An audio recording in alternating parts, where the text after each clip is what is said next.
A longtime Kiowa school employee decided she couldn't work for a district that, in her mind, refused to enforce the governor's mask mandate, so she quit. She says she'd make the same decision every time to protect her family, and tonight she shares her story with Denver 7's Addie Guajardo.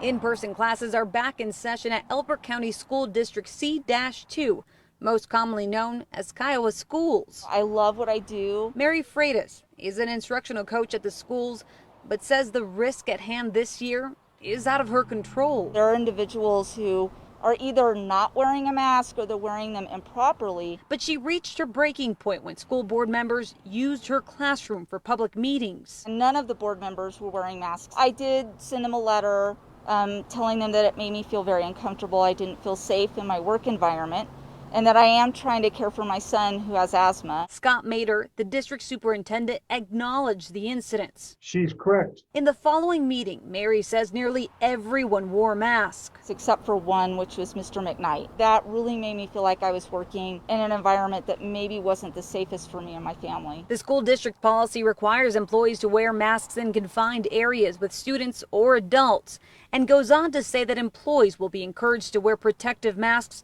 at all times. Mary says she reported her concerns to the chain of command, and while she received support from the principal and her classroom was disinfected, it wasn't enough to enforce mask use among colleagues. She resigned to ensure her family's health, in particular her son. He got the flu twice last year.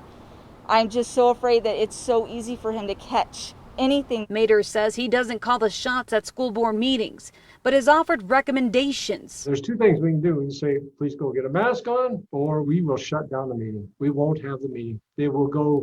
Those individuals will go Zoom. He adds that he will continue to enforce the mask order to keep the schools open. We will assure that it won't happen again because we want everybody here to be safe. Mary hopes by stepping out and sounding the alarm, others will think twice before pulling down their mask and putting others' health in danger. I think it's simple kindness and respect.